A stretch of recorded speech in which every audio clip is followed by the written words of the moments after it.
yung gusto ni Mr. C, that's what I was trying to do. So, of course it's gonna sound wrong. I don't know it yet, the way I want to do it.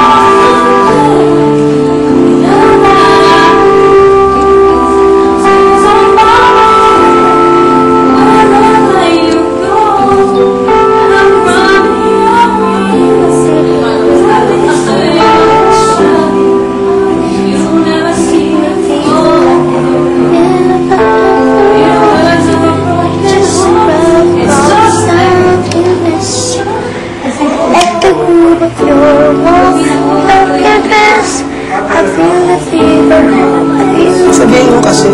Ha? Mamaya sabihin mo. Sinabi ko. I know the melody, I just don't know what they want. Because I'm supposed to change it completely. It's not supposed to sound the way it did. Diba? Iba na yung sound.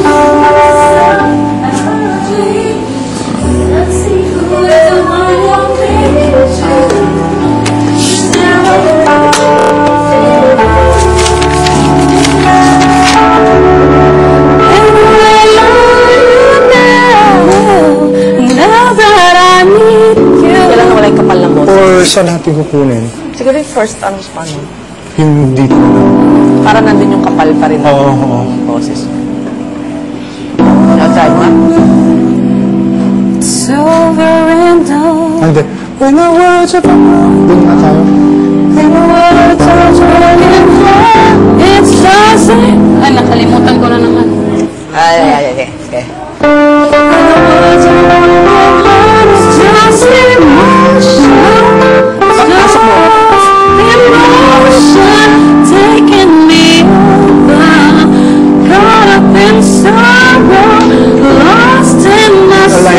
Alignment. Gumagano'n ka, oh.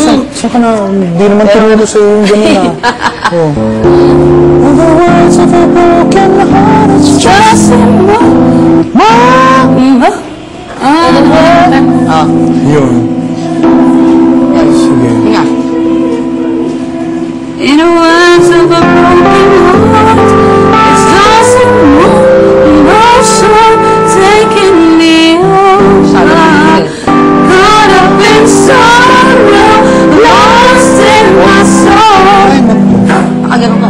Huwag kang magano. Tingin ka kay teacher mo. Hirap. Tingin ka lang sa akin. Dito lang ang tingin mo. Ano ba? It's just emotion taking me over. Caught up in sorrow, lost in my soul. Keep on doing that. Yan ang maaalala mo. So, patulugin mo ng tama lahat ito. Ng tama lahat yung facial muscles. Dito tama. Patulugin mo ng tama yung... kung ano man yung tunog na lumabas ng ganito yung... ng tama lahat ito, yun yung tunog. Yun yung tunog na hinahanap natin.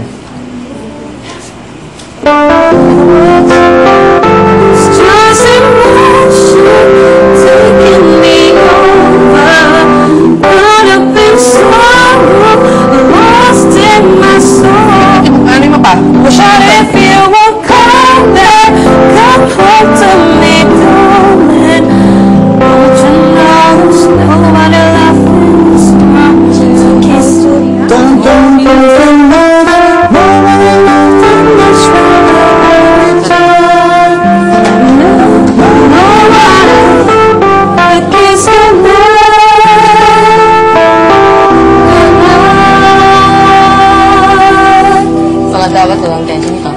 Good night, good night. In words of a broken heart, it's just emotion. It's just emotion. Hindi nga malalim. Hindi nga malalim. Yes, yes. In the words of a broken heart. Sama. In the words of a broken, you write the breath flow. Is it in a word of a broken heart? It's just emotion. Yeah.